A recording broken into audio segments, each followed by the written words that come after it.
Twongeye kubasuhuza nshuti bakunzi ba Unguka Bumenyi Post. Tubahaye ikaze. Uyu munsi tugiye kuganira ku kiganiro kijyanye n'uburezi. Nk'uko mw'iyi minsi twabyiyemeje tuzajya tubagezaho ibiganiro bijyanye n'uburezi byinshi cyane. Uyu munsi nabyo nibyo tugiye kugarukaho. Hari amatangazo yagiye acaracara ku mbuga za WhatsApp zitandukanye, kuri Twitter, amatangazo avuga yuko abadiregiteri, abayobozi b'ibigo 890 bavanwe ku buyobozi kubera yuko batagize amanota 70%. Aya ni amagambo yagiye akwirakwizwa ku mbuga nkoranyambaga nubwo itangazo risinye ritarasohoka, ariko ahangaha dushobora kwibaza, ese wakwibaza uko byagenda abayobozi b'ibigo by'amashuri barenga 800 bavanywe ku buyobozi icyarimwe? Ese ni ukunoza ireme ry'uburezi cyangwa ni igitutu ku barimu? Ese ibi bivuze iki ku barimu bari bamaze igihe bari ku rutonde bategereje guhabwa ofa? Abantu baba barakoze ibizamini by'akazi byo kuba abadiregiteri, ahangaha buriya byaba bisobanuye iki? Nibyo tugiye kureba hano muri isesengura ry'aya makuru yasohotse, nubwo aya makuru atizewe neza kuko nta tangazo rihari risinywe ryasohowe na Mineduc, ariko ku mbuga zitandukanye zihuriraho abarimu iri tangazo ryasohotse. Niba ari ubwa mbere ugeze kuri uru rubuga, akaba ari ubwa mbere urebye ibiganiro byacu, kanda subscribe kugira ngo ibiganiro uko twaporodinze ikiganiro kizajya kigucika. Ngewe mwumva nitwa Emi Fierté. Uyu munsi rero reka dusesengure aya makuru ari gukwirakwira ku mbuga nkoranyambaga ndetse n'amatsinda atandukanye avuga ko abayobozi b'ibigo by'amashuri barenga 890 baba batakaje imyanya yabo hashingiwe ku isuzuma ryakozwe ku mikorere yabo n'ubumenyi bw'icyongereza. Nk'uko twebabwiye rero, aya ni amakuru ari gutambuka, ntabwo ari itangazo ryemewe risinywe na Mineduc cyangwa REB, ariko bitewe n'amatsiko abantu bahise bagira, ibi ngibi kandi bikaba bifite ingaruka ku burezi zishobora kuba ari nziza cyangwa mbi bitewe n'ukuntu ababiteguye baba batureberera. Ahangaha ni ngombwa kugira ngo tubivugeho. Ubu rero aya makuru ari gutambuka avuga ko hashingiye ku byatangajwe mu biganiro no ku mbuga zitandukanye, abayobozi b'ibigo by'amashuri abanza n'ayisumbuye batabashije kubona amanota 70% mu isuzuma ryakozwe n'uturere na Mineduc, bivugwa ko ari 890. Abo bose bivugwa ko bakuwe kuri stati y'ubuyobozi bagasubizwa ku mwanya w'abarimu basanzwe. Isuzuma ryibanze ku mikorere mu kazi, imyitwarire n'imitsindishirize ku bigo, ikizamini cya Mineduc cyane cyane ku rurimi rw'icyongereza.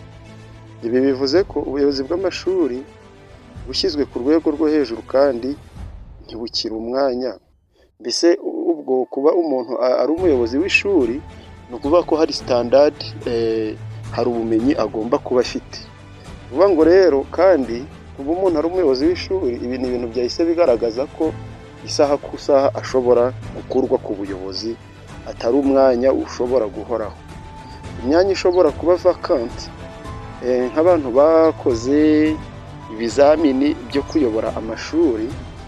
Aha amakuru avuga ko iyi myanya 890 izashyirwa ku isoko mu cyumweru gikurikira. Ni ukuvuga ngo hari nk'abantu bari baratsinze bazahita bahabwa ofa, hanyuma imyanya izasigara igashyirwa ku isoko igapiganirwa n'abarimu basanzwe, kandi noneho abarimu b'abadamu bagashishikarizwa kudepoza, kuko bivugwa ko byagaragaye ko bagaragaza ubushake n'umutima ku buyobozi.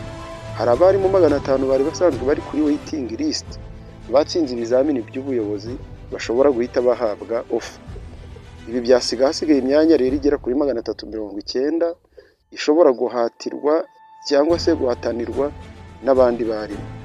Uko ibigo by'amashuri byaba biyobowe by'agateganyo, ku bigo byayoborwaga n'abatayoboye neza byayoborwaga iyo diregiteri atari k'ubuyobozi agira umusimbura.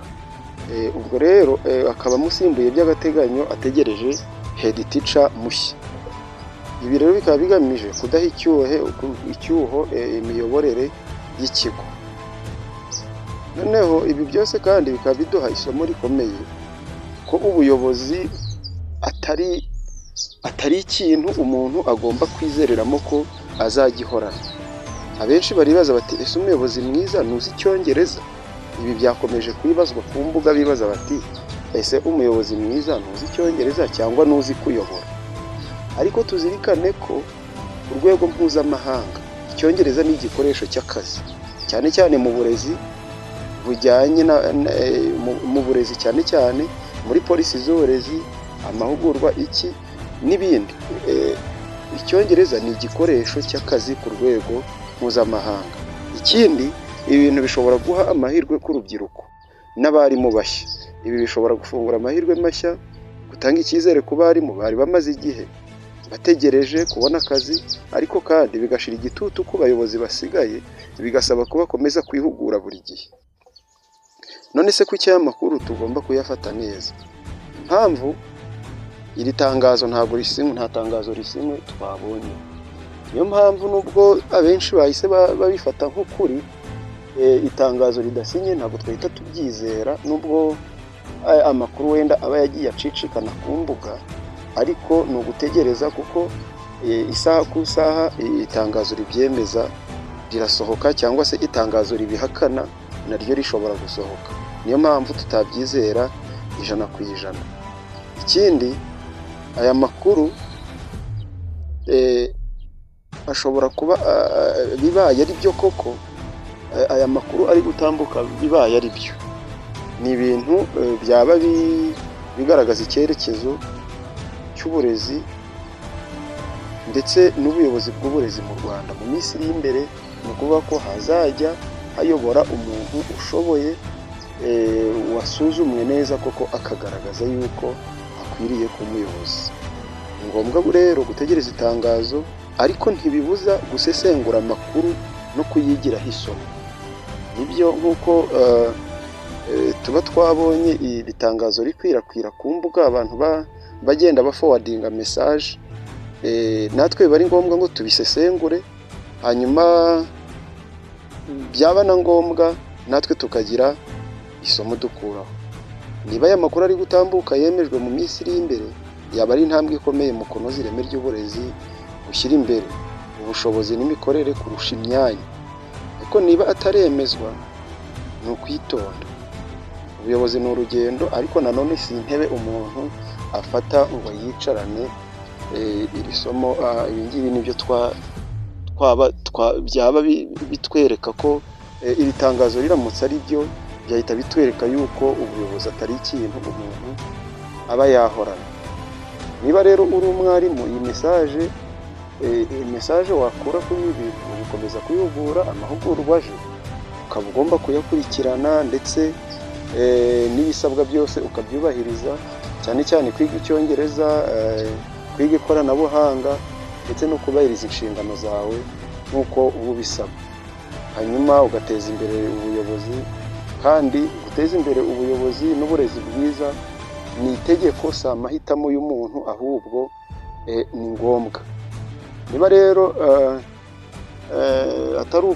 ari ubwa mbere ugeze ku rubuga ukaba ukunze n'iyi message, ukaba wifuza kuzajya wumva ibiganiro bijyanye n'uburezi, bijyanye n'ikoranabuhanga, bijyanye na documentaire, kanda subscribe kandi like kuri iyi video kugira ngo video zikurikira ntizigucike. Ujye muri comment utubwire uko ubibona, kandi ntucikwe n'igice gikurikira kuri Unguka Ubumenyi Post, aho tukomeza kukugezaho amakuru asesenguye mu buryo bwimbitse. God bless.